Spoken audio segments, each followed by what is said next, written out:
काल रात्री उशिरापर्यंत होता, आज पुन्हा नाशिकमध्ये आलेला आहात, तर काय आजच्या घडामोडी घडल्या?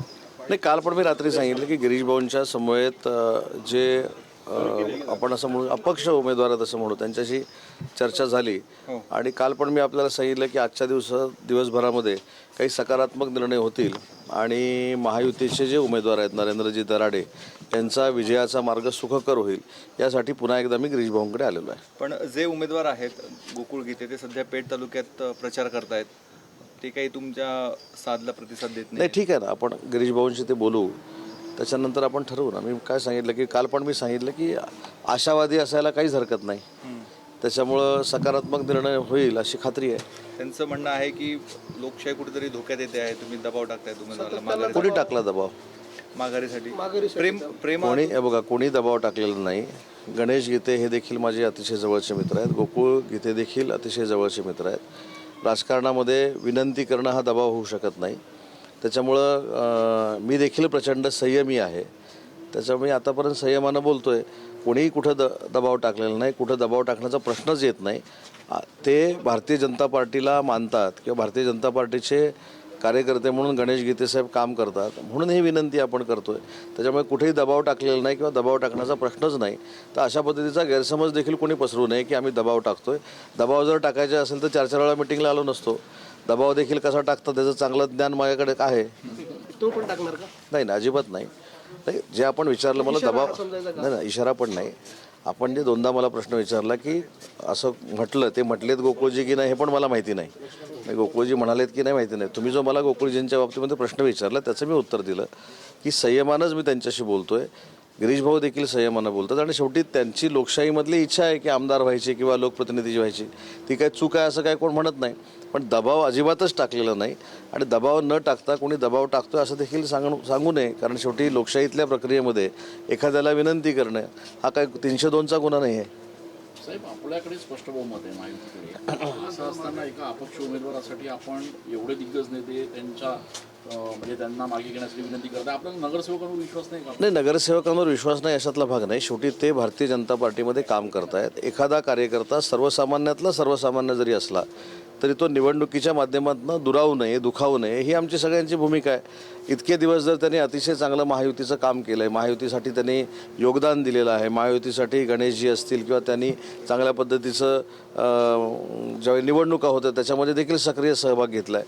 मग असं फक्त त्यांनी अपक्ष म्हणून उमेदवारी अर्ज भरला आहे म्हणून आमची मेजॉरिटी आहे म्हणून त्यांच्याकडे दुर्लक्ष करणं असं काही योग्य नाही. शेवटी ही लोकशाहीतली एक प्रथा परंपरा आहे की सन्मानानं एखाद्याला जर विनंती केली तर त्याचा उपयोग चांगला होतो. त्यांची उमेदवारी कायम राहिली, ती महायुतीवर परिणामकारक राहील.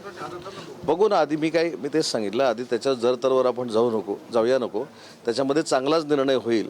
कारण गोकुळजी काय मला देखील परके नाहीत आणि गिरीश भाऊंना देखील परके नाहीत. परंतु काल जसं मी सांगितलं की महाराष्ट्रामध्ये अजून 11 निवडणुका सुरू आहेत. 11. मग त्या 11 निवडणुकांमध्ये याच निवडणुकीवर चर्चा होते आणि म्हणजे ही निवडणूक किती मोठी झालेली आहे. अजून ठीक आहे, कोण कुठं प्रचार करतायत, कोण कुठं प्रचार करतात, नेते मंडळींनी अजून प्रचाराला पण सुरुवात केलेली नाही. असं असताना ही निवडणूक गाजते निकालाच्या अगोदर, याच्या बाबतीत देखील आम्हाला समाधान आहे.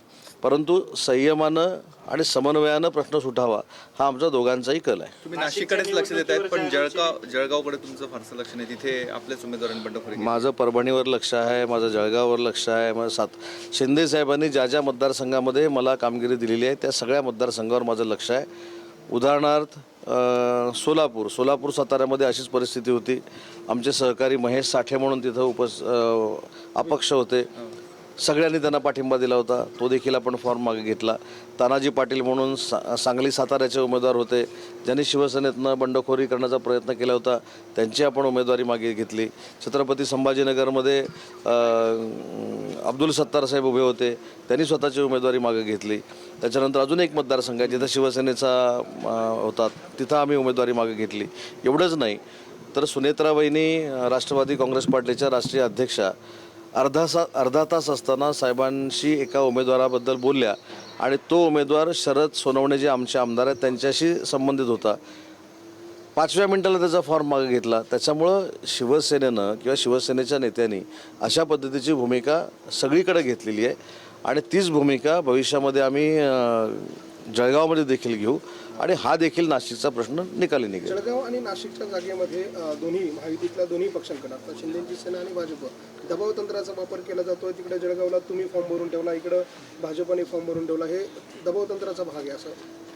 नाही, दबाव तंत्राचा भाग हे कदाचित तुमचं म्हणणं असेल, परंतु आम्ही गोकुळजींची वाट बघत होतो ना.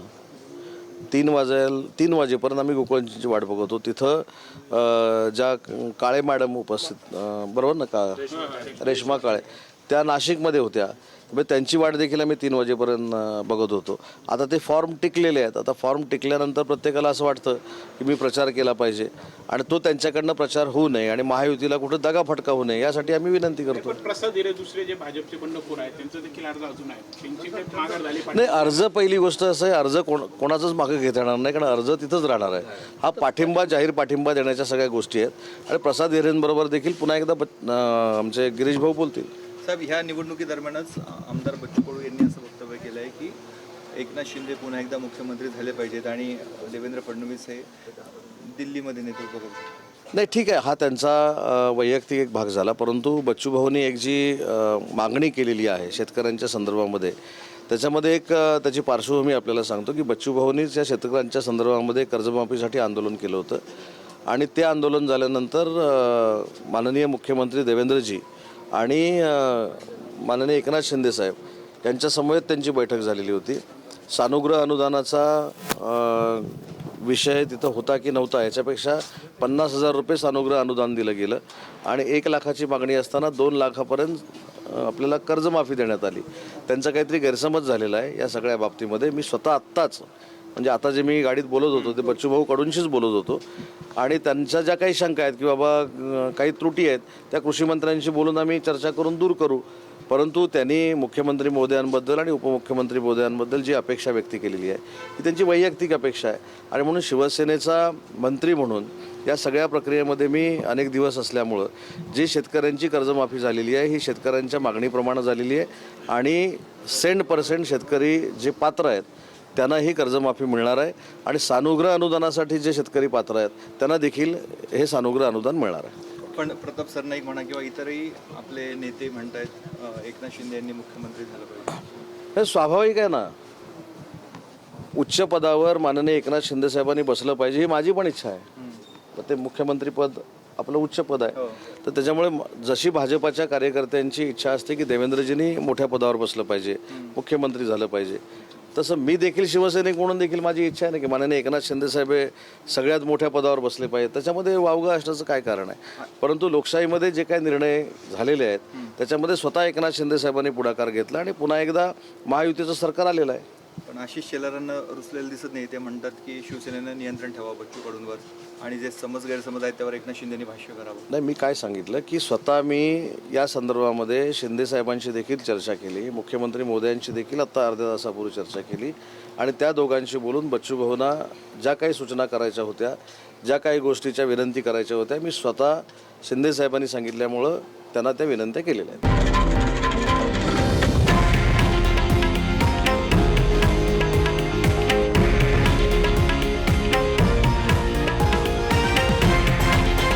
हे आहे देशातील नंबर 1 न्यूज नेटवर्क आणि आपण पाहत आहात TV9 मराठी, एकमेव.